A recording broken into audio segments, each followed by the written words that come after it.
Ok, bonjour, bonjour. Je pense que vous m'entendez, que vous me voyez. Bonjour et bienvenue à tous sur notre webinaire sur le bilan de la COP 26. Comme vous le savez, notre groupe MCB a depuis 3 ans déjà lancé son programme de développement durable, Success Beyond Numbers, qui repose sur 3 piliers. Une économie locale, dynamique et durable, la valorisation de notre patrimoine culturel et environnemental et le bien-être individuel et collectif. Alors, comme vous le savez, sur la valorisation de notre patrimoine environnemental, cela implique peut-être encore plus que pour d'autres pays, car nous sommes une île et en première ligne des effets du changement climatique, de tout mettre en œuvre contre le changement climatique et préserver la biodiversité.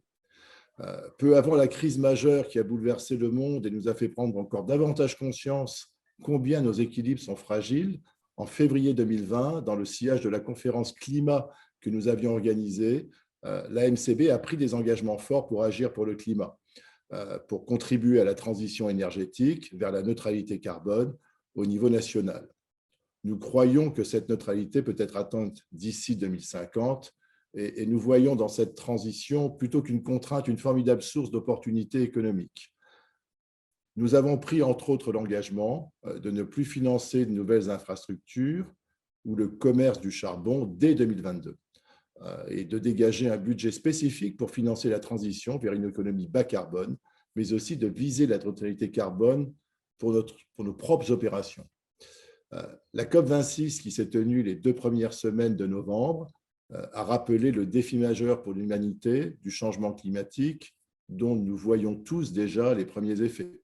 Les dirigeants des États ont fait une partie du travail, ou pas, en prenant des engagements pour chacun de leurs pays. Il reste maintenant à mettre en place des plans d'action concrets. Ce qui nous concerne en tant que citoyens ou acteurs privés, nous sommes également un maillon essentiel dans les solutions. Et nos actions individuelles et collectives doivent contribuer à la neutralité carbone et ainsi limiter le réchauffement climatique à 1,5%.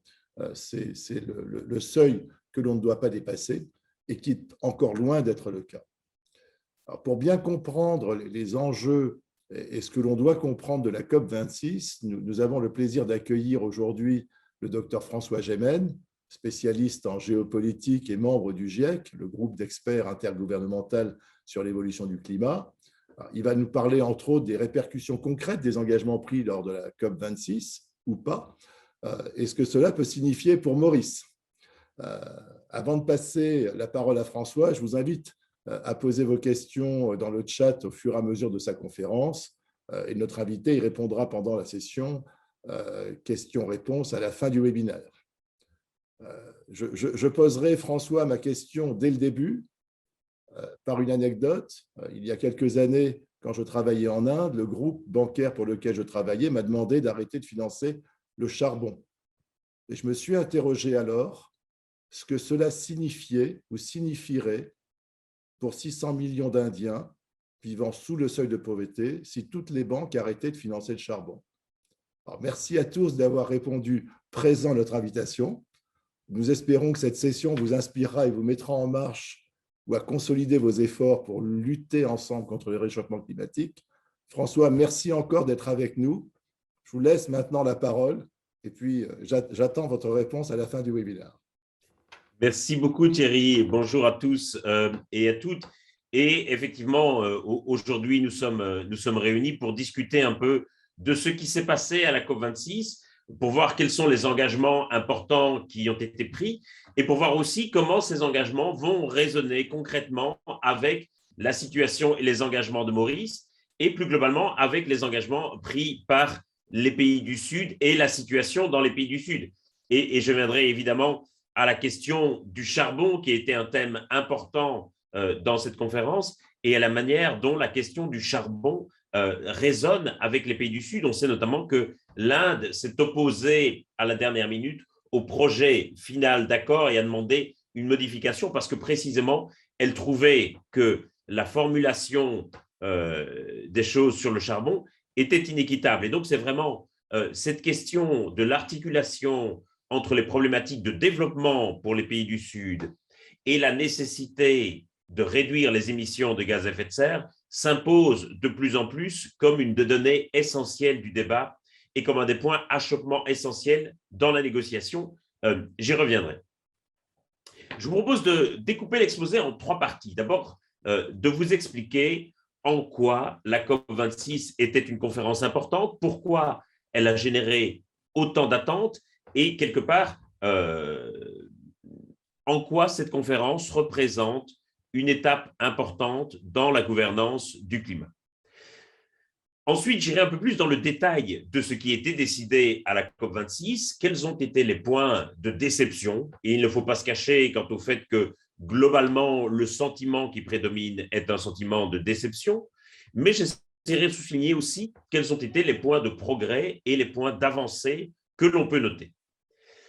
Et enfin, pour conclure, j'essaierai de dresser quelques perspectives sur le futur de la coopération internationale en matière de climat. Qu'est-ce qui va se passer à la COP27, à la COP28 et après?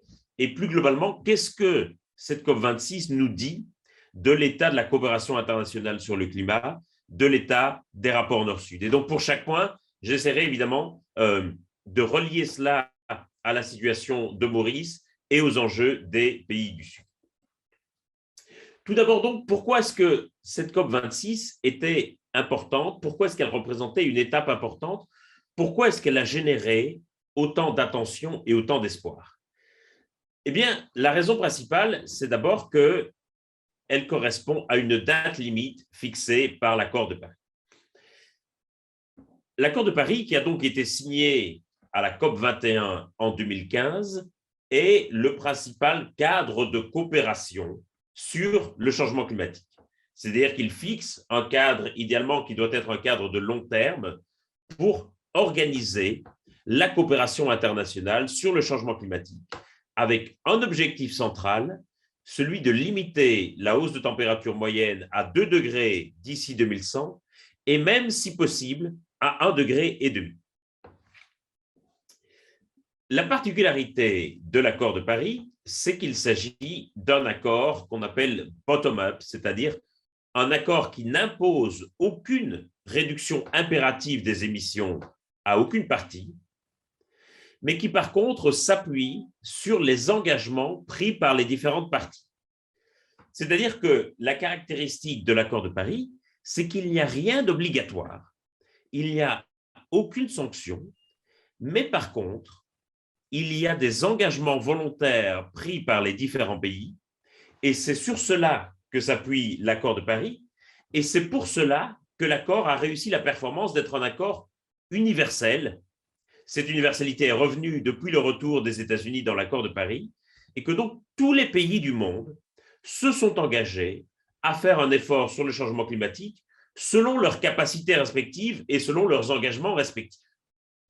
Et c'est comme ça, par exemple, que Maurice avait initialement pris l'engagement de réduire ses émissions de 30% lors de l'accord de Paris. Et donc, l'engagement initial de Maurice, c'était une réduction de 30% de ses émissions d'ici 2030. Le problème, et j'ai envie de dire le péché originel de l'accord de Paris, c'est que l'addition des émissions, l'addition des engagements pris par les différents gouvernements n'était pas alignée sur l'objectif collectif de l'accord de Paris. C'est-à-dire qu'en 2015, si l'on faisait l'addition de tous les engagements pris par les différents pays, eh bien, on se trouvait sur une trajectoire de hausse de la température de 3,5 degrés d'ici 2100. On était donc très, très loin de l'objectif collectif.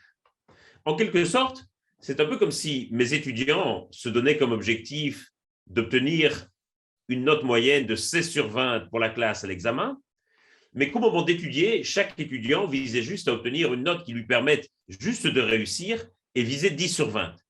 Si chaque étudiant, au moment d'étudier, vise une note de 10 sur 20, je n'ai pas besoin de vous faire un dessin pour vous faire comprendre que jamais la classe n'aura une moyenne de 16 sur 20. Eh bien, les gouvernements, au moment de l'accord de Paris, était dans la position de ces étudiants paresseux. C'est-à-dire qu'ils se fixaient un objectif collectif ambitieux, mais qu'au moment de prendre chacun des engagements, eh bien, ces engagements n'étaient pas à la hauteur de l'objectif fixé. Mais l'accord de Paris est lucide, et l'accord de Paris reconnaît cela. Et c'est pour cela que l'accord de Paris prévoit que tous les 5 ans au plus tard, les différents pays doivent revoir à la hausse leurs engagements, leurs promesses, de manière à les aligner sur l'objectif collectif. 5 ans après l'accord de Paris, c'était donc en principe en 2020, mais comme vous le savez, la pandémie de coronavirus est passée par là, et de ce fait, la COP26 était reportée d'1 an en 2021, ce qui a de facto donné une année supplémentaire aux pays pour revoir leurs engagements.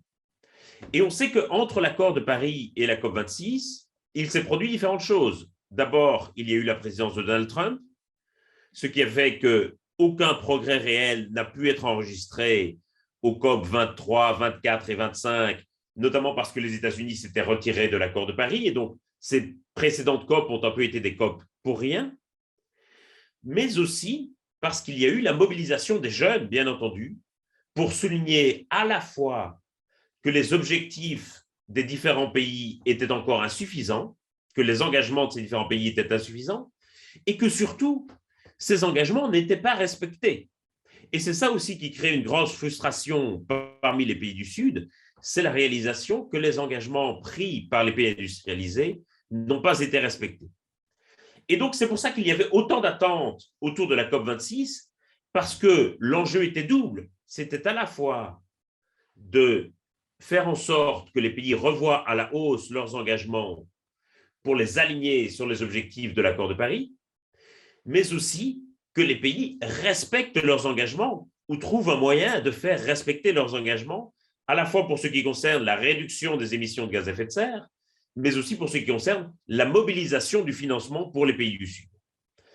Et malheureusement, sur ces 2 points, qui étaient quand même les points essentiels de la COP26, c'est une déception. C'est-à-dire que sur le premier point, même si plusieurs pays ont revu à la hausse leur engagement, et c'est le cas par exemple de Maurice, qui est passé d'une réduction de moins 30% à une réduction de moins 40% d'ici 2030, et donc Maurice a substantiellement revu à la hausse son engagement, et donc malgré ces révisions à la hausse, le compte n'y est toujours pas, puisque d'après les projections, je dirais, relativement médianes, on se trouverait désormais, si tous les pays respectaient tous leurs engagements, on se trouverait sur une trajectoire d'une hausse de la température de 2,4 degrés. C'est-à-dire que cette trajectoire est encore évidemment assez loin, voire très loin, des objectifs collectifs de l'accord de Paris, et surtout que c'est ce qui se passerait dans un scénario optimiste si tous les pays respectaient leurs engagements. Et le problème, malheureusement, c'est qu'on ne peut pas compter sur tous les pays pour respecter leurs engagements. Notamment parce que ces engagements sont parfois des engagements assez lointains, des engagements à 2035, 2040, 2050. Ce qui veut dire que d'ici à ce que nous atteignions le terme de ces engagements, eh bien, il va y avoir beaucoup d'élections. Il va y avoir beaucoup de possibilités pour les différents gouvernements de remettre en cause les engagements qui ont été pris.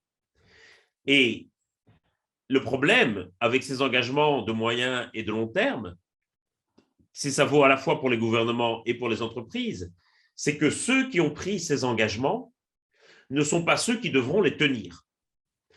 Ceux qui ont pris ces engagements ne devront pas rendre des comptes sur ces engagements. Aucun président, aucun chef d'État, aucun ministre aujourd'hui en fonction ne peut raisonnablement espérer être encore en fonction d'ici 2040, 2045 ou 2050.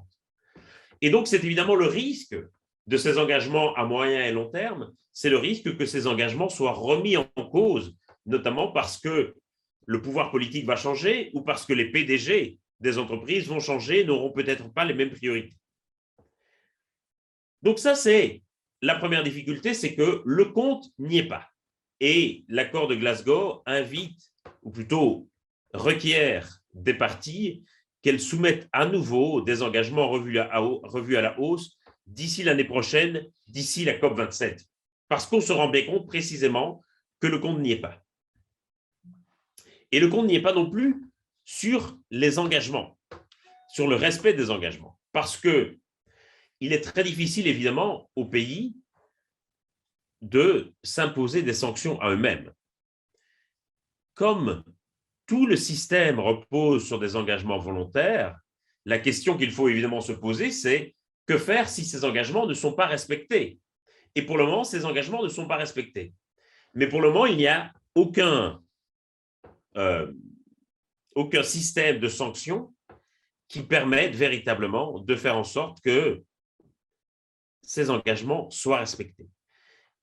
Et pis encore, et j'ai envie de dire, en tout cas, dans la manière dont c'est perçu par les pays du Sud, les engagements financiers ne sont pas du tout respectés non plus. En 2009, les pays industrialisés avaient promis de mobiliser 100 milliards par an pour les pays du Sud à partir de 2020.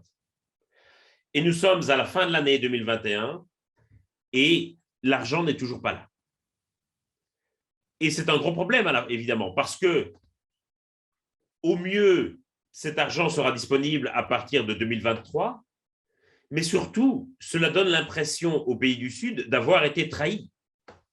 Or, pour beaucoup d'entre eux, les engagements qu'ils ont pris sont évidemment conditionnels d'un soutien financier de la part des pays industrialisés. Ainsi, la plupart des pays, notamment des pays du Sud, et c'est le cas de Maurice également, ont chiffré leurs besoins financiers pour prendre les engagements. À Maurice, par exemple, ce besoin financier tourne autour de 6,5 millions de dollars, 6 milliards et demi de dollars. L'essentiel de cet argent étant prévu pour l'adaptation à Maurice, 4,5 milliards de dollars, mais 2 milliards sont nécessaires à ce que Maurice puisse tenir ses engagements. Évidemment, le problème, c'est que si cet argent promis par les pays industrialisés n'est pas mobilisé, eh bien, ça met en cause évidemment tout l'édifice et ça met en cause aussi la relation de confiance entre les pays du Sud et les pays industrialisés. Et donc, globalement, la conférence de Glasgow ne parvient pas à être une réussite sur ces deux points. Et j'ai envie de dire que la déception qu'elle suscite aujourd'hui est à la mesure des attentes qu'elle avait suscitées. Ça ne veut pas dire pour autant que tout soit négatif. Comme je le dis souvent, depuis la fin de la COP, l'accord final est mauvais, mais la bonne nouvelle, c'est qu'il aurait pu être encore pire. Pendant la première semaine de négociation, et comme vous l'aurez sans doute constaté, les négociations durent 2 semaines. Pendant la première semaine de négociation, le processus de négociation lui-même a été relativement occulté en raison des annonces diverses qui ont été faites par un grand nombre de pays regroupés en petites coalitions.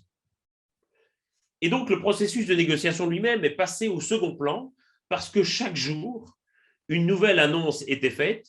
Chaque jour, il y avait différents pays qui annonçaient de nouveaux engagements. Je n'ai pas le temps de les détailler ici, tous en détail. On aura l'occasion d'y revenir si vous le souhaitez, mais je veux pointer ici quelques-unes des plus importantes. D'abord, une annonce sur la déforestation. Les pays les plus responsables de la déforestation, notamment le Brésil, le Gabon et l'Indonésie, se sont engagés à réduire substantiellement leur déforestation d'ici 2030 en échange de compensations financières. Autre annonce importante sur le méthane. Le méthane, c'est un gaz à effet de serre qui est environ 30 fois plus nocif que le dioxyde de carbone pour le climat. Et c'est un gaz à effet de serre dont l'action jusqu'ici avait été un peu minorée. On avait souvent négligé le méthane dans les négociations. Ici, la bonne nouvelle, c'est que plusieurs pays s'engagent à lutter plus efficacement contre les émissions de méthane et en particulier contre les fuites de méthane dans les pipelines. Troisième annonce importante, un groupe de pays qui s'engage à faciliter l'accès des technologies vertes aux pays en développement.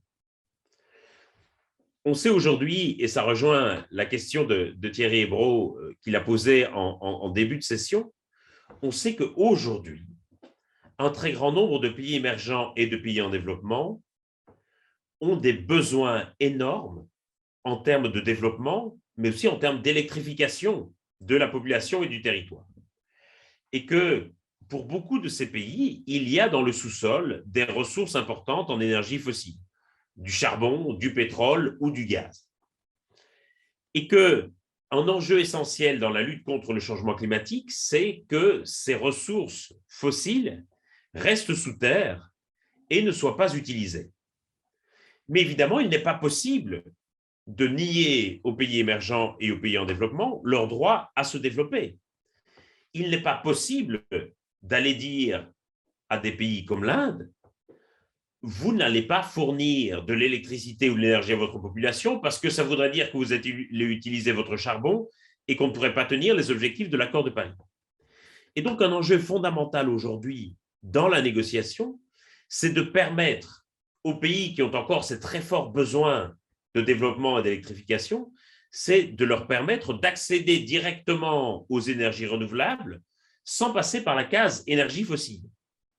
Mais le problème, c'est que ces énergies renouvelables, pour de nombreux pays du Sud, sont encore très chères, peu abordables et peu disponibles sur le territoire, alors qu'ils ont dans leur sous-sol des ressources en énergie fossile qu'ils pourraient exploiter immédiatement au bénéfice de leur population. Et donc, il y a ici un enjeu essentiel qui consiste à financer le déploiement massif d'énergie renouvelable dans les pays du Sud. Et jusqu'ici, c'est quelque chose qui était très négligé,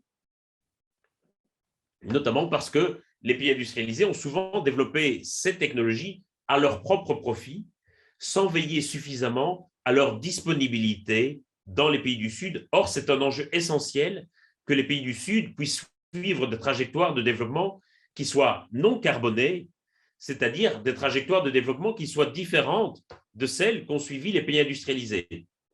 Mais les pays industrialisés n'ont évidemment aucun droit à dire aux pays du Sud comment leur développement devrait s'effectuer. Ce qu'ils peuvent faire, par contre, c'est mettre à disposition des pays du Sud les moyens et les technologies pour qu'ils puissent passer directement aux énergies renouvelables sans devoir, en quelque sorte, utiliser, puiser dans leur sous-sol des ressources d'énergie fossile. Ça, c'est donc une annonce, à mon sens, très, très importante.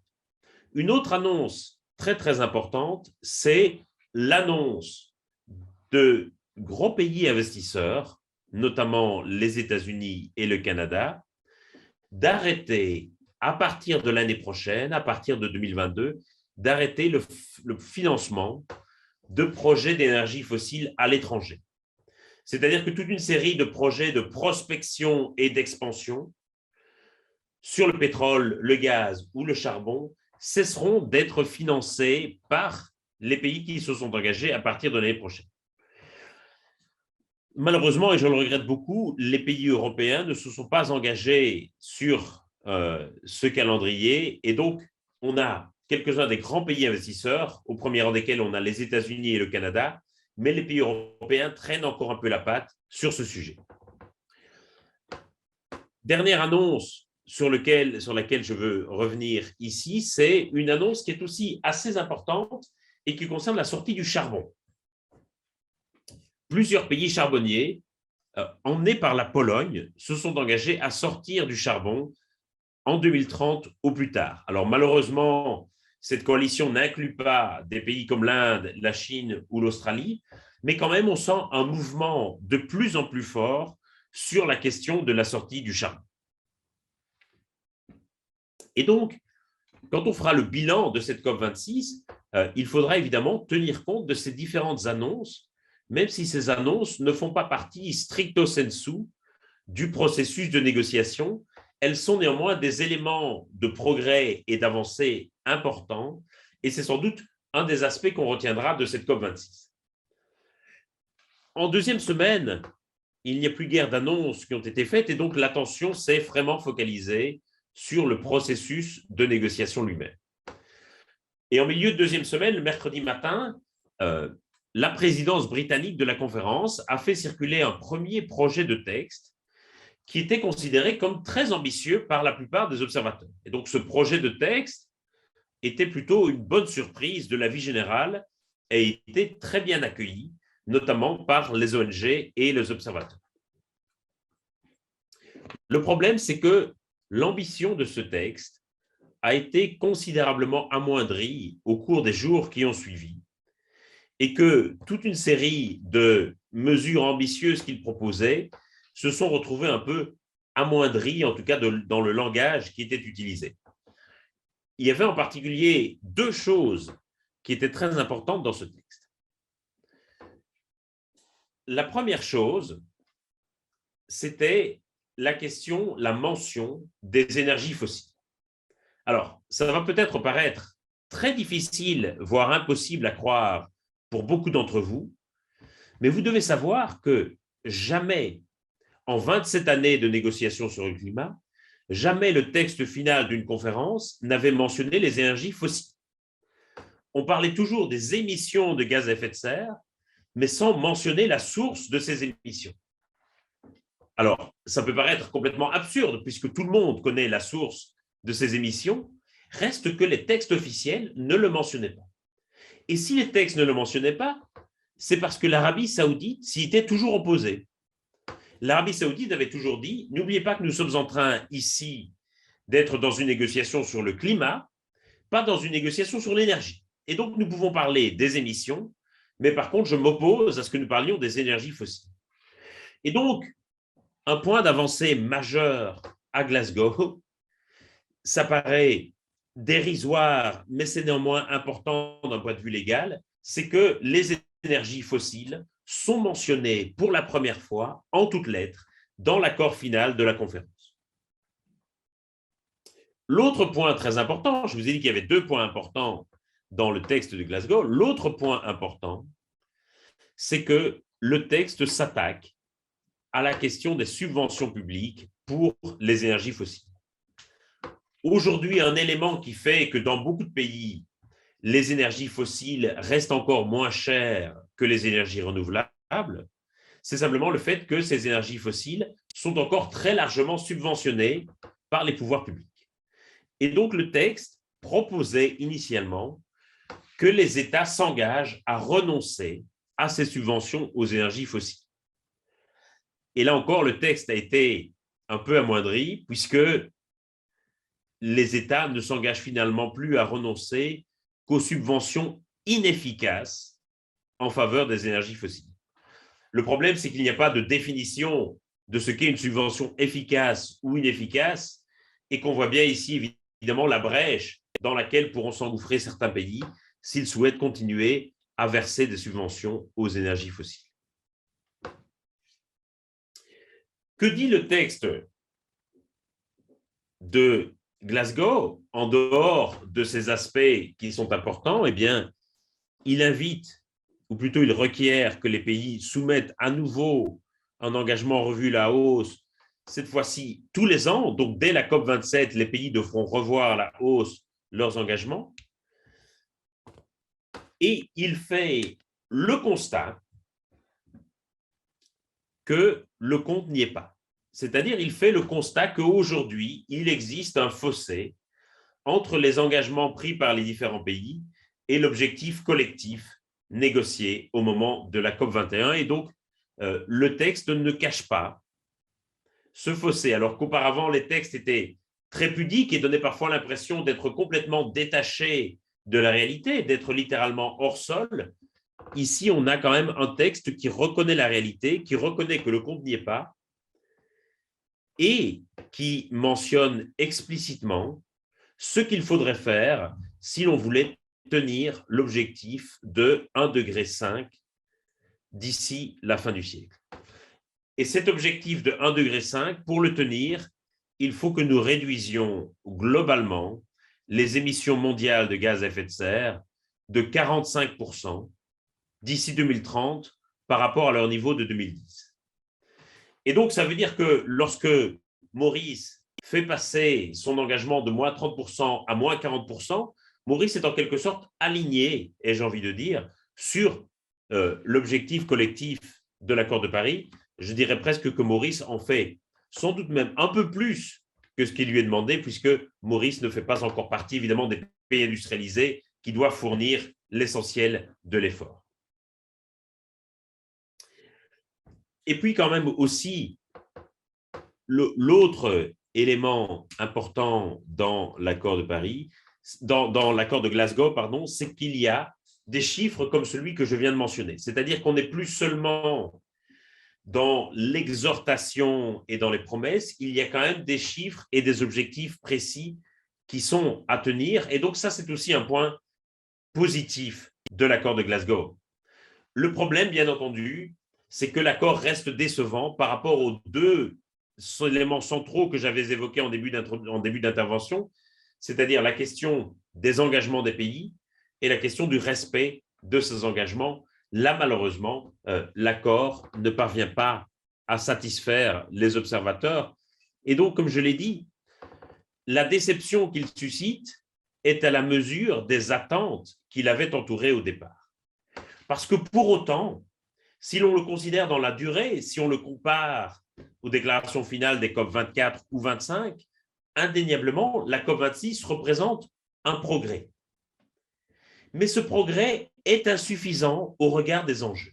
Et c'est là où je veux aborder la dernière partie de mon exposé. Qu'est-ce que cette déception, au fond, nous dit du futur de la coopération internationale sur le changement climatique? Il est essentiel de comprendre que le changement climatique que nous avons engagé est un processus irréversible. Il n'y aura donc pas de retour en arrière. Nous avons bien sûr la possibilité de contrôler encore le niveau de température que nous allons atteindre d'ici la fin du siècle. Et donc, nous pouvons encore contrôler la trajectoire. Mais nous savons que ce sera une trajectoire à la hausse. Même dans le scénario le plus optimiste, on ne peut pas espérer une baisse des températures avant la fin du siècle, c'est-à-dire avant que la plupart d'entre nous ne soient morts, pour dire les choses un peu brutalement. Et donc, à l'échelle d'une vie humaine, le changement climatique que nous avons engagé, il est irréversible. Ça veut dire que nous sommes condamnés, en quelque sorte, à organiser des COP pendant encore des dizaines d'années. Il y aura une COP 27, il y aura une COP 28, mais aussi une COP 35, une COP 46, une COP 58 et une COP 84. Tout simplement parce que ce processus de négociation est un processus sans fin, littéralement. Nous ne pouvons pas espérer d'une COP qu'elle résolve le problème du changement climatique. Les COP sont au climat un peu ce que le Conseil des ministres est à l'administration d'un pays, c'est-à-dire un moment de rencontre et de discussion où on fait le point sur l'avancement des différents dossiers et où on regarde les différents indicateurs en ajustant potentiellement notre réaction aux évolutions des indicateurs. Mais donc, c'est vraiment très important de comprendre qu'il n'y aura jamais de COP finale. Et parfois, on a présenté dans la presse ou dans les débats publics la COP 27 comme la COP de la dernière chance, comme la COP qui devait en quelque sorte finaliser la résolution du problème du changement climatique. Il faut vraiment se méfier, je crois, de cette rhétorique de COP de la dernière chance, tout simplement parce qu'on est dans un processus continu et que bien sûr, il y a des COP qui sont plus importantes que d'autres, la COP 21, la COP 26, mais on est dans un processus continu qui littéralement n'a pas de fin, ou en tout cas n'aura pas de fin de notre vivant. Et donc, à mon sens, ça nous impose de réfléchir quant à la manière dont nous voulons organiser cette coopération internationale, quant à la manière dont nous voulons organiser ces négociations. Parce que souvent, on va faire à la COP le procès de l'inaction des différents gouvernements. Et on va s'imaginer que ces conférences internationales peuvent en quelque sorte remplacer l'action des gouvernements, des industries, des institutions ou des individus. Mais rien ne peut remplacer cela. Nous ne pouvons pas attendre une conférence internationale qu'elle agisse à notre place. Ces conférences n'ont pas de caractère performatif. Et donc, elles sont avant tout des chambres d'enregistrement qui vont enregistrer les efforts faits par les différentes parties et qui vont les comparer entre eux. Mais on ne peut pas attendre de ces COP qu'elles agissent à notre place. Et ça me semble être un point fondamental, parce que si on attend cela des COP, on est condamné à être perpétuellement déçu, et cette déception va alimenter, in fine, le sentiment de rejet de la coopération internationale, le sentiment que ça ne sert à rien. Or, nous sommes bien entendu condamnés à coopérer ensemble sur la question du changement climatique. Aucun pays à lui seul n'a le pouvoir de faire baisser les températures. Et donc, nous sommes condamnés à avoir des formes de coopération internationale malgré tout. Mais en l'état actuel de son organisation, ces négociations internationales sont condamnées à nous décevoir en permanence. Elles sont condamnées à nous décevoir en permanence parce que elles fonctionnent selon la règle du consensus. Alors, ça peut paraître surprenant, mais dans les COP, on ne vote pas.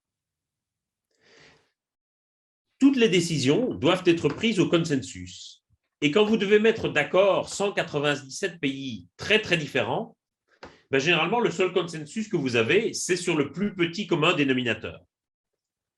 Et ce plus petit commun dénominateur, généralement, il est fixé par les pays les moins ambitieux, c'est-à-dire des pays comme l'Arabie Saoudite ou comme l'Australie.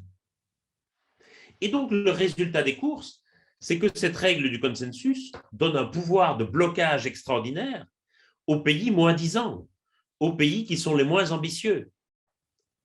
Et quelque part, ce sont ces pays qui ont toujours le mot de la fin.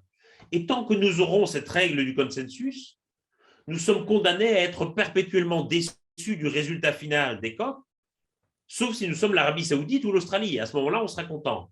Mais pour tous les autres, c'est une condamnation à la déception permanente.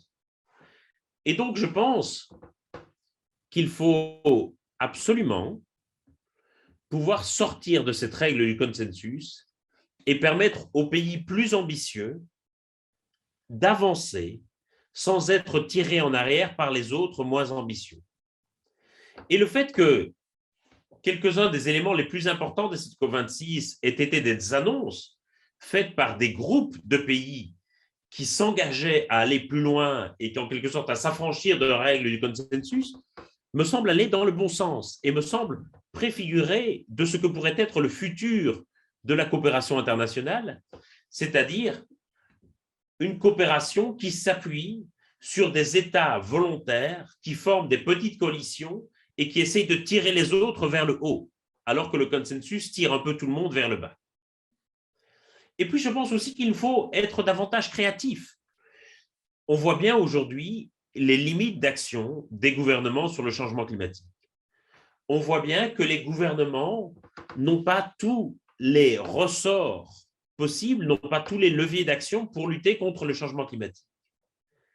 Et donc, il va être impératif, je crois, à l'avenir, d'associer aux négociations et d'associer aux coalitions dont je viens de parler d'autres acteurs que les gouvernements, notamment des entreprises. Je pense par exemple aux institutions bancaires et financières pour ce qui concerne le financement des projets d'énergie fossile et pour ce qui concerne la mobilisation de la finance climat. Ça me semblera très important. Mais il sera également très important d'engager un dialogue plus constructif avec toute une série d'entreprises, mais aussi de représentants de la société civile, de représentants d'ONG, de représentants de peuples autochtones, pour qu'on puisse avoir une forme de gouvernance du climat qui ne soit pas uniquement centrée sur les gouvernements, mais qui inclut toutes les différentes parties prenantes, tous les acteurs qui peuvent apporter leur pierre à l'édifice et qui peuvent, à mon avis, coopérer entre eux. On voit très bien les coopérations qu'il peut y avoir entre les gouvernements et les entreprises, par exemple, sur ces sujets. Et donc, je pense qu'il ne faut pas rester prisonnier d'instruments politiques que nous avons développés après la Seconde Guerre mondiale et qu'il faut au contraire pouvoir les faire évoluer au XXIe siècle. On ne peut pas traiter la question du changement climatique qui est typiquement un problème du 21e siècle, avec des outils politiques qui datent du siècle dernier. Et ça, c'est vraiment quelque chose qui me paraît très, très important. Si on veut assurer un futur de la coopération internationale, et si on veut aussi avoir une meilleure articulation des rapports entre les pays du Sud et les pays industrialisés. Pour le moment, on voit bien une tension qui s'accroît entre pays du Sud et pays industrialisés et une certaine forme de ressentiment et d'amertume des pays du Sud qui ont l'impression d'être menés en bateau et qui ont l'impression que les engagements des pays industrialisés ne sont jamais tenus. Et ça, c'est essentiel parce que si on veut que les pays du Sud s'engagent également volontairement, il est essentiel que les pays industrialisés respectent leurs engagements. Les pays industrialisés n'ont aucun droit à dire aux pays du Sud comment ils devraient faire. Les principaux responsables du problème, ce sont les pays industrialisés, et il est certain qu'ils ne peuvent pas nier aux pays du Sud leur droit au développement, par exemple. Mais par contre, ils peuvent travailler ensemble pour que ce développement soit le plus décarboné possible. Et c'est là, par exemple, où on se rend compte de questions qui semblent profondément inéquitables.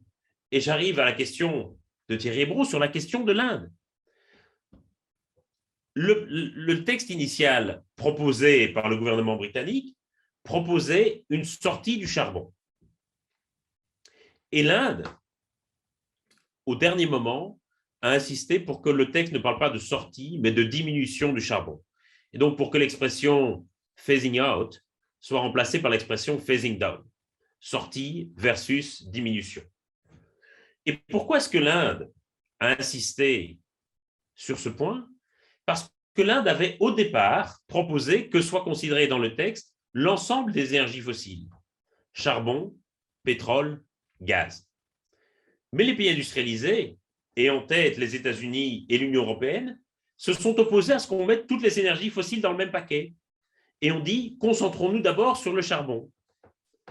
Alors bien sûr, le charbon est la plus nocive des énergies fossiles, mais c'est une énergie dont sont déjà sortis ou quasiment sortis l'Union européenne et les États-Unis. Et donc, pour l'Union européenne et les États-Unis, inclure la sortie du charbon dans le texte, ça n'engageait à rien, c'était déjà une réalité chez eux. Mais par contre, pour des pays comme l'Inde, c'était une contrainte importante et ces pays ont estimé, à la fin de la négociation, que cette contrainte était inéquitable. Et donc, je pense qu'on ne mesure pas encore assez l'importance de l'équité, notamment entre pays du Nord et pays du Sud, si l'on veut que les futurs accords soient respectés et si l'on veut donner un futur à la coopération internationale sur le changement climatique. Parce que, comme je l'ai dit, nous sommes condamnés à cette coopération internationale. Qu'on le veuille ou non, le changement climatique va perdurer jusqu'à la fin du siècle au moins, mais nous avons encore la possibilité de déterminer si ce sera un changement climatique de 1,5 degré, de 2 degrés, de 3 degrés, voire davantage. Ça, c'est l'aspect du choix qui reste entre nos mains et c'est ça qui rend des conférences comme la COP26 aussi importantes. Voilà, je vais m'arrêter ici pour qu'on ait un quart d'heure de discussion, de questions et de réponses. Merci beaucoup pour votre attention et pour votre participation nombreuse. Merci François, bonjour à tout le monde. Merci beaucoup François Gemene donc, pour cette présentation qui était à la fois claire et tellement éclairante. Nous aurions tous voulu, je pense, vous écouter parler encore des heures, mais le temps est compté malheureusement. Donc vous êtes nombreux à avoir posé des questions dans le chat. Nous ne pourrons pas toutes les prendre, mais nous avons tenté de les regrouper pour essayer de couvrir l'essentiel des questions. Donc on va y aller donc, avec la première question. Quel est l'intérêt économique et financier pour les pays du Nord de financer l'adaptation des pays du Sud? Pour faire une réponse très franche, très faible. C'est-à-dire que les pays industrialisés, de façon très, très cynique, n'ont pas vraiment d'intérêt à financer l'adaptation des pays du Sud. C'est-à-dire que quelque part, que les pays du Sud s'adaptent ou pas, ça ne va pas toucher directement les pays industrialisés. Par contre, ils peuvent y avoir un intérêt indirect en considérant que si les pays du Sud ne parviennent pas à s'adapter, à ce moment-là, ça risque d'occasionner des mouvements de population importants, ça risque d'occasionner des problèmes de sécurité, qui nécessiterait une intervention de la part des pays industrialisés et que donc ils peuvent considérer qu'ils ont un intérêt indirect à financer l'adaptation des pays du Sud. Mais en réalité, dans la négociation, le financement de l'adaptation est surtout considéré comme une monnaie d'échange.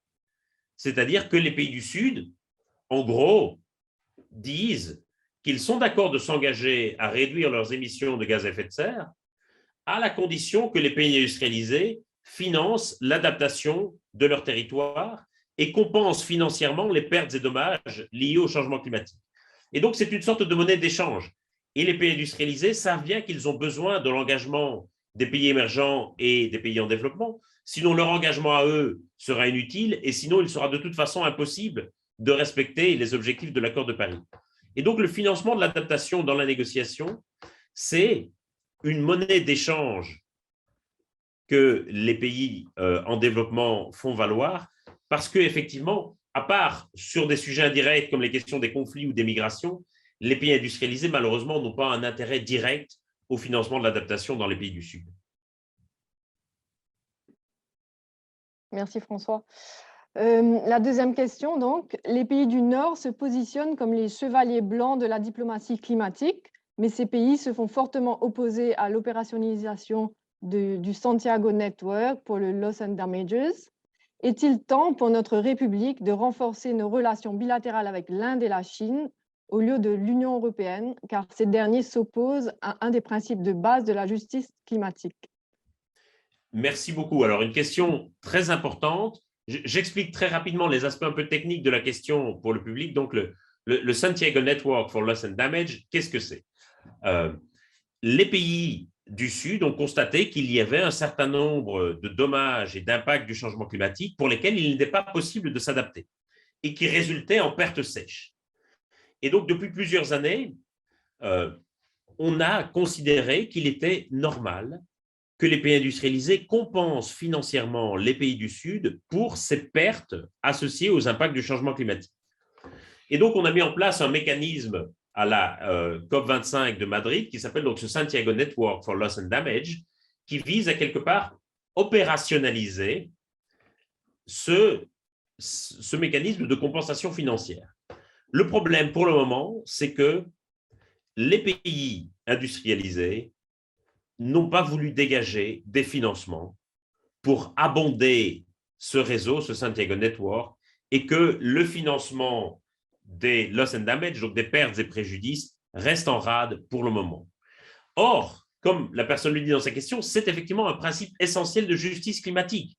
C'est un principe de réparation financière des dommages causés dans les pays du Sud. Et pour le moment, on a l'impression qu'effectivement, pas mal de pays industrialisés ont tendance, quelque part, soit à ne pas voir ce dont il s'agit, soit à nier leurs responsabilités, soit à considérer que ça fait partie de l'adaptation, soit à considérer que c'est une forme d'aide humanitaire. Ce n'est pas du tout ça. C'est le paiement d'une dette selon le principe de justice climatique, comme ça a été exprimé dans la question.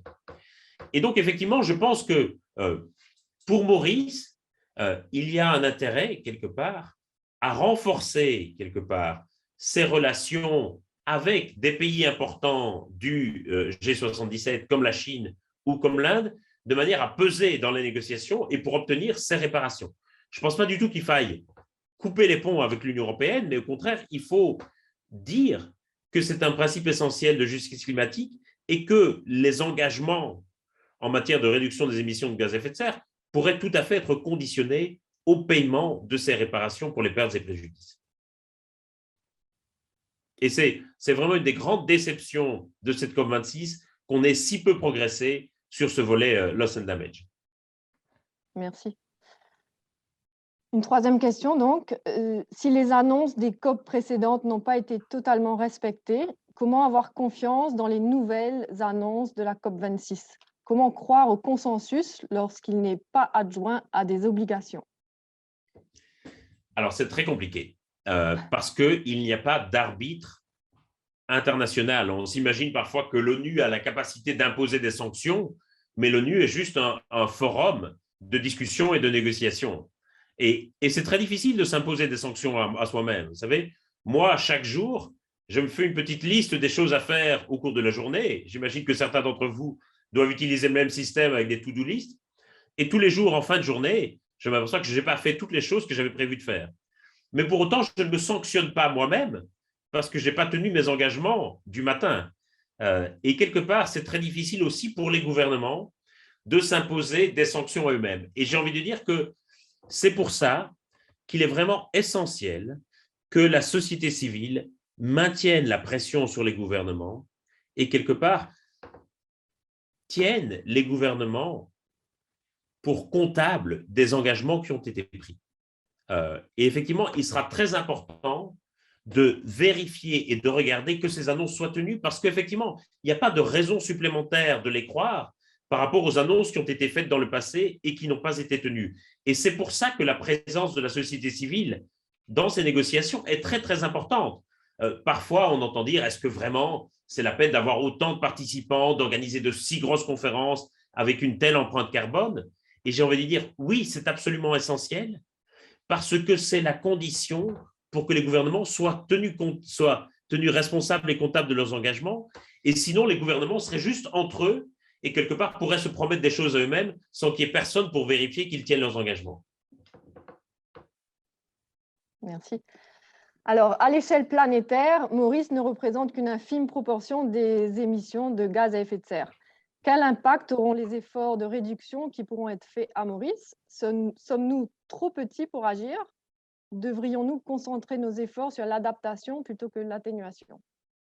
Alors, aucun pays n'est trop petit pour agir. Et ça, je crois que c'est vraiment important de le dire. D'abord parce que dans un accord universel comme l'accord de Paris, l'équilibre du système repose sur le fait que chacun fasse sa part. Et donc, c'est vrai que quand on est un petit pays, et je ne dis ça pas du tout de façon péjorative, je viens moi-même de Belgique, qui est un autre petit pays, on peut avoir le sentiment de se dire, mais finalement, est-ce que nos actions comptent par rapport à la Chine, par rapport à l'Inde, par rapport à des mastodontes comme les États-Unis ou comme l'Australie? Et la réponse, c'est oui, parce que comme il s'agit d'un accord universel qui repose sur la participation de tous les gouvernements, de tous les pays, si un pays fait défaut, eh bien, ça risque d'entraîner un effet de domino. Si Maurice ne fait rien, eh bien, les pays de la région risquent de dire, écoutez, si Maurice ne fait rien, je ne vois pas pourquoi, moi, je devrais agir. Et on risque d'avoir un effet de domino. Et donc, c'est vraiment important que chacun tienne ses engagements. Et puis, il y a aussi toute une série de choses que Maurice peut faire proactivement. C'est-à-dire qu'on voit que sur certaines coalitions que j'ai mentionnées, eh bien, on voit que ce sont des petits pays qui sont parfois porteurs de grands projets. Dans les annonces que j'ai mentionnées, il y a des coalitions qui ont été portées par des pays comme le Danemark ou le Costa Rica, qui ne sont pas non plus de très gros pays avec de très grosses émissions de gaz à effet de serre, mais qui peuvent prendre des initiatives et qui peuvent porter les choses. Et j'ai envie de dire que, comme Maurice a quand même une influence régionale importante, parce que c'est un des pays les plus avancés de la région sur le plan économique, parce qu'il y a toute une série d'entreprises multinationales qui sont actives dans la région, c'est le cas de la MCB, mais c'est le cas d'autres entreprises aussi, Maurice a la capacité potentiellement de porter des coalitions et de porter des initiatives régionales. Et ça, c'est très important. Et puis, bien sûr, il ne faut pas négliger le volet de l'adaptation. Maurice sera aussi très touché par les impacts du changement climatique. Et donc, il faut aussi développer une politique d'adaptation robuste. Merci. Donc, la parfaite transition pour je pense, la dernière question. Quelles sont les actions concrètes qu'une entreprise mauricienne pourrait prendre pour avoir un impact positif sur Maurice? Et quid des individus? Alors, je pense que d'abord, par rapport à ce que peuvent faire les entreprises, et donc je ne parle pas ici spécialement de la MCB, je parle de toutes les entreprises mauriciennes, je pense qu'il est très important d'envoyer le signal au gouvernement que les entreprises sont prêtes à s'engager et sont prêtes à faire des choses. Et parfois, les gouvernements, c'est en tout cas le cas en Europe, sont très frileux et ont peur de froisser ou de brusquer leurs entreprises s'ils prennent des mesures ambitieuses. Et je pense que c'est très important que les entreprises envoient des signaux au gouvernement et leur disent « nous sommes prêts à nous engager et donc, quelque part, soyons ambitieux ensemble ». Et ça, il y a un signal politique, à mon avis, très important. Et puis, il y a des choses très concrètes que les entreprises peuvent faire pour d'abord réduire leur empreinte carbone individuelle, mais aussi, dans le cas d'une entreprise comme SCB, par exemple, sur la question des financements des énergies fossiles. Thierry Hébrault a mentionné l'engagement, par exemple, de sortir du charbon dès l'année prochaine. Ça, c'est quelque chose de très important et c'est quelque chose qui, comme je le dis, peut vraiment avoir un effet de levier et un effet de domino très, très important. Et puis, il y a bien sûr ce que peuvent faire les individus aussi. Alors, on sait que la transformation de nos habitudes personnelles de consommation peut représenter environ un quart ou un cinquième de l'effort à fournir. Ça veut dire que c'est une condition nécessaire, mais pas une condition suffisante. Et je crois que l'enjeu, véritablement, c'est désormais que nous puissions traduire nos choix personnels et les changements que nous avons peut-être faits dans nos styles de vie, que nous puissions traduire ces choix personnels en choix et en décisions collectives. Et là, il y a un enjeu véritablement de démocratie, notamment parce que les gens ont besoin de voir que leurs préférences personnelles peuvent aussi se traduire en choix collectifs. Et c'est là aussi où les entreprises, je pense, peuvent être des vecteurs de facilitation qui permettent de convertir toute une série de choix de consommation personnelle en véritables décisions et engagements collectifs. Parce que nos choix personnels sont souvent des choix de consommation, des décisions d'achat, et c'est certain que si ensemble, nous faisons les mêmes choix de consommation ou d'achat, eh bien, ça peut se transformer en un choix collectif par l'entremise de l'entreprise, et puis ça peut devenir une décision politique. Et je pense que l'enjeu, c'est d'articuler la cohérence entre ces différents niveaux de décision. Et si à un moment donné, les gens ont l'impression qu'il leur est impossible de traduire leurs choix individuels en choix collectifs, à ce moment-là, je crains qu'on ne soit guetté par la désillusion et par le découragement. Merci François, c'était tout simplement super. Merci pour cette belle présentation, merci d'avoir joué les jeux, d'avoir répondu à toutes les questions. Nous sommes malheureusement arrivés à la fin du webinaire, donc on va devoir se quitter. Avec grand plaisir. J'espère que... S'il y avait encore des questions, je veux juste dire, n'hésitez pas à me les adresser sur les réseaux sociaux et j'essaierai de faire mon possible pour y répondre au cours des prochains jours. Parfait, on va le faire, on va essayer de les regrouper et de vous les envoyer. Merci à tous. Merci et à tous, très merci vite, pour la discussion et l'invitation. Merci, au revoir. Merci. Au revoir, bonne journée. Merci, au revoir.